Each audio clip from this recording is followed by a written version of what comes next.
আমি তিমির মাহাতো। আমি sponsor teachers training কলেজের 4th সেমিস্টারের একজন ছাত্র।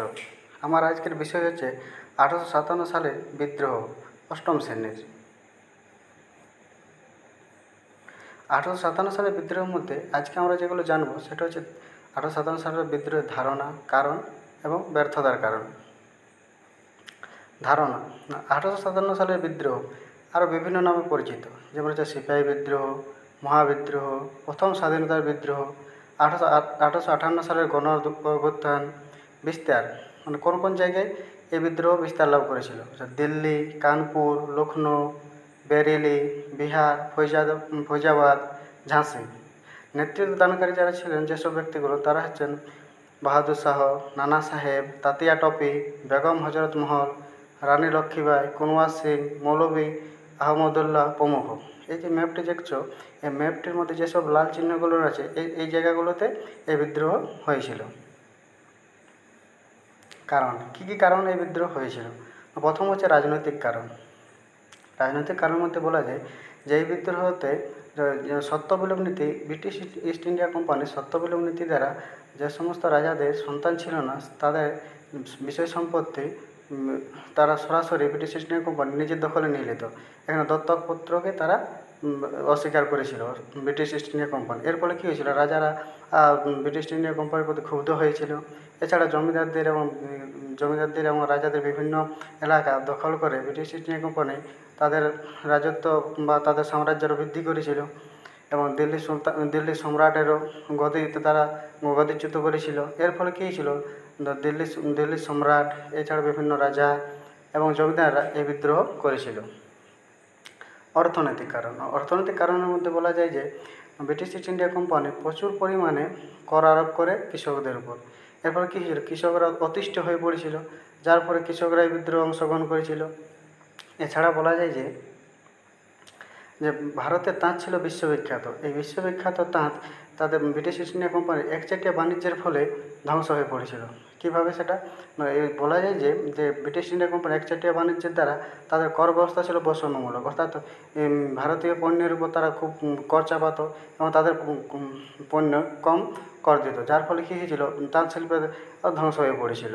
এই জন্য বিভিন্নভাবে অর্থনৈতিক অবস্থা ভারতের ভেঙে পড়ার ফলে বিভিন্ন রাজা, জমিদার এবং জনগণ বিদ্রোহ ঘোষণা করেছিল। এবারে হচ্ছে সামাজিক কারণের মধ্যে বলা যায় যে ব্রিটিশরা ভারতীয়দেরকে বর্বর জাতি হিসেবে মানত এবং তারা ঘৃণার চোখে দেখতো ভারতীয়দেরকে। এখানে লেখা আছে, দেখো ডান দিকে, dogs and Indians are not allowed, অর্থাৎ ব্রিটিশদের যে সমস্ত ক্লাবগুলি ছিল সেখানে ভারতীয় এবং কুকুরের প্রবেশ নিষেধ, অর্থাৎ তারা ভারতীয়দেরকে কুকুর বলে এখানে গণ্য করতে চেয়েছিল। এরপরে কী হয়েছিল, ভারতীয় যে তারা নিজেদেরকে সভ্য সমাজ মনে করতো ইংরেজরা, ভারতীয়দেরকে অসভ্য মনে করতো। এরপরে কী হয়েছিল, ভারতীয়রা ক্ষুব্ধ হয়েছিল ব্রিটিশদের প্রতি, এই জন্য এই বিদ্রোহ তারা করেছিল। ধর্মীয় কারণের মধ্যে বলা যায় যে ভারতীয় ছিল তখনকার দিনে হিন্দু এবং মুসলমান, এই দুটি জাতি। এর ফলে এরা প্রধান জাতি, এছাড়া শিখও ছিল। কিন্তু দেখা যায় যে ইস্ট ইন্ডিয়া কোম্পানি তাদের বিভিন্ন খ্রিস্টান মিশনারি ইংল্যান্ড থেকে এসে তাদের খ্রিস্টান ধর্ম হিন্দু মুসলমানদের মধ্যে প্রচার করতে থাকে। বিশেষ করে তারা গ্রাম দিকে প্রচলনটা করতে থাকে। এরপরে কী হয়েছিল, গ্রামীণ মানুষ তাদের ধর্মচ্যুত হওয়ার ভয়ে এই বিদ্রোহ তারা 1857 সালের বিদ্রোহে যোগদান করেছিল।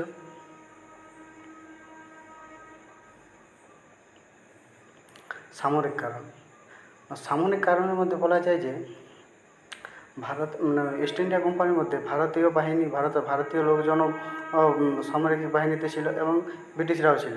কিন্তু দেখা যায় যে বেতন দেওয়ার সময় ভারতীয়দেরকে কম বেতন দেওয়া হতো এবং ব্রিটিশ সৈন্যদেরকে বেশি বেতন দেওয়া হতো। এছাড়া তাদের যে পদোন্নতি ব্যবস্থা, অর্থাৎ ইস্ট ইন্ডিয়া কোম্পানি ইংরেজ বাহিনীদেরকে ইংরেজ সৈন্যদেরকে পদোন্নতি হওয়ার সুযোগ ছিল, কিন্তু ভারতীয়দেরকে কোনো পদোন্নতি হতো না।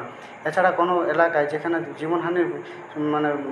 জীবনহানি হওয়ার সম্ভাবনা বেশি, সেইখানে ভারতীয়দের সৈন্যদের পাঠানো হতো। এরপরে কী হয়েছে, ভারতীয়রা ক্ষুব্ধ হয়েছিল, তারা তাদের অধিকার থেকে বঞ্চিত হয়েছিল, সেই জন্য ক্ষুব্ধ হয়েছিল। প্রত্যক্ষ কারণের মধ্যে বলা যায় যে এনফিল্ড রাইফেলের ব্যবহার, অর্থাৎ এনফিল্ড রাইফেলের যে টোটাটা ছিল, তার যে খোলসটি ছিল, সেই খোলসটি এই চর্বি গরু এবং শুকরের চর্বি দিয়ে তৈরি, এইভাবে একটি গুজব উঠেছে। এরপরে কী হয়েছিল, সিপাহীরা বিদ্রোহ করেছিল যে তারা তাদের ধর্মচ্যুত করছে ইংরেজরা, সেই জন্য এই রাইফেলটি নিয়ে এসেছে। এই জন্য তারা এটি মানে এনফিল্ড রাইফেল ব্যবহার করতে চাইল না। এই জন্য তারা বিদ্রোহ করল ইস্ট ইন্ডিয়া কোম্পানির বিরুদ্ধে। আচ্ছা, এরপর আমরা জানব ব্যর্থতার কারণ। এই যে এত বড় একটা বিদ্রোহ হয়েছিল 1857 সালের বিদ্রোহ, যেটাকে বিভিন্ন ঐতিহাসিক বিভিন্নভাবে মানে তাদের মতামত পোষণ করেছেন। সেখানে অনেক সময় বলা যায় যে এটি ভারতের প্রথম স্বাধীনতার যুদ্ধ। তাহলে এই যুদ্ধ মানে এই বিদ্রোহটি কেন ব্যর্থ হয়েছিল? তো ব্যর্থতার কারণগুলোর মধ্যে বলা যায় যে আঞ্চলিক সীমাবদ্ধতা, অর্থাৎ কেবলমাত্র উত্তরপ্রদেশ, দিল্লি, রোহিলখণ্ড, অযোধ্যা এবং বাংলা, বিহারের পশ্চিমাঞ্চলে বিদ্রোহ সীমাবদ্ধ ছিল। অর্থাৎ পুরো ভারতবর্ষ জুড়ে এই বিদ্রোহ কিন্তু হয়নি, সীমিত কিছুগুলো স্থানের মধ্যে এই বিদ্রোহ হয়েছিল। ব্রিটিশদের সাহায্য দান, অর্থাৎ যত পরিমাণ রাজা বা জমিদাররা বিদ্রোহ করেছিল তার থেকে বেশি পরিমাণ রাজারা বা জমিদাররা ব্রিটিশদেরকে সাহায্য করেছিল দমনের জন্য এই বিদ্রোহটা। যেমন বলা যায় যে সিন্ধিয়া, হোলকার, হায়দ্রাবাদের নিজাম, রাজপুতানা নিপাতিগণ, ভোপালের নবাব পাতিয়াল, নেপালের রাজা জং বাহাদুর, বিভিন্ন ব্যক্তি বিভিন্নভাবে সাহায্য করেছিল ব্রিটিশদেরকে। এরপরে কিছু ব্রিটিশদের শক্তিশালী আরও হয়ে পড়েছিল। এই জন্য তারা এবং বিদ্রোহী যারা ছিল তারা অনেক মানে দুর্বল হয়ে পড়েছিল। এই জন্য বিদ্রোহটি তারা দমন করে দিয়েছিল ইস্ট ইন্ডিয়া কোম্পানি। এর ফলে বিদ্রোহটি ব্যর্থ হয়েছিল। পরিকল্পনা, কেন্দ্রীয় সংগঠনের অভাব, অর্থাৎ যে সমস্ত ব্যক্তিরা এই বিদ্রোহটি পরিচালনা করছিলেন তাদের মধ্যে পরিকল্পনার অভাব ছিল। তারা শুধুমাত্র তাদের নিজেদের ব্যক্তি স্বার্থটা বেশি পরিমাণে এখানে হয়েছিল, যার ফলে তাদের ঐক্যের অভাব ছিল। ঐক্যের অভাব না থাকলে বিদ্রোহ দমন হতে বাধ্য হয়েছিল। তার কারণ হচ্ছে যে একটি হাতের মধ্যে যদি 5টি আঙুলেই একসঙ্গে বেঁধে নেওয়া হয় তাহলে বা মুঠি ঘোরানো হয় তাহলে একটা মুষ্টিতে পরিণত হয়। এবার কি শক্তি পরিমাণে বেড়ে যায়, কিন্তু যদি তারা আলাদা আলাদা থাকে তাহলে কি খুব সহজেই সেগুলোকে ভেঙে ফেলা যায় আঙুলগুলোকে। এই জন্য বলা যায় যে তাদের নিজস্ব কোনো ঐক্য ছিল না যে সমস্ত নেতৃবর্গ ছিলেন তাদের মধ্যে।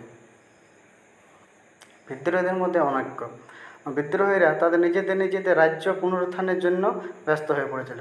অর্থাৎ তারা যেমন দিল্লির সম্রাট চেয়েছিলেন তার গদি ফিরিয়ে পাওয়া, ঝাঁসি রানী তার এই লক্ষ্মীবাই চেয়েছিলেন তার ঝাঁসি ফিরিয়ে পাওয়া, এরকম বিভিন্ন রাজা বা জমিদাররা তাদের নিজেদের জমি পাওয়া বা রাজত্ব পাওয়ার জন্য বিদ্রোহ করেছিল। ফল থেকে তাদের স্বার্থটা এত স্বার্থপর তাদের স্বার্থটা ব্যক্তি স্বার্থ পরিণত হয়েছিল। তাদের নিজস্ব সর্বভারতীয়ভাবে তারা কিন্তু ব্রিটিশদেরকে তাড়াবার জন্য এই বিদ্রোহ করেনি। যোগ্য নেতৃত্বের অভাব, বিদ্রোহীদের প্রবল উৎসাহ উদ্দীপনা থাকা সত্ত্বেও যোগ্য নেতৃত্বের অভাবে এই বিদ্রোহ ব্যর্থ হয়েছিল। অর্থাৎ বলা যায় যে যেহেতু বিদ্রোহটি সর্বভারতীয়ভাবে হয়নি, সেই জন্য বলা যায় যে সমস্ত ব্যক্তিরা এই বিদ্রোহে যোগদান বা ব্যক্তিরা যোগদান করেছিল বা তারা নেতৃত্ব দিয়েছিল তারা সর্বভারতীয়ভাবে যেহেতু এই বিদ্রোহ করতে পারেনি, সেই জন্য তারা অনেকটা ব্যর্থ হয়েছিল। এই জন্য তাদেরকে অনেক সময় খুব একটা যোগ্য নেত্রী বলে মানা ঠিক হয় না। এই জন্য অনেক সময় তাদের যোগ্য নেতৃত্বভাবের জন্য বিদ্রোহ ব্যর্থ হয়েছিল। সর্বভারতীয়ভাবে যদি এই বিদ্রোহ করতে পারত তাহলে হয়তো তার ফলপ্রসূ একটা আলাদা কিছু হতে পারত।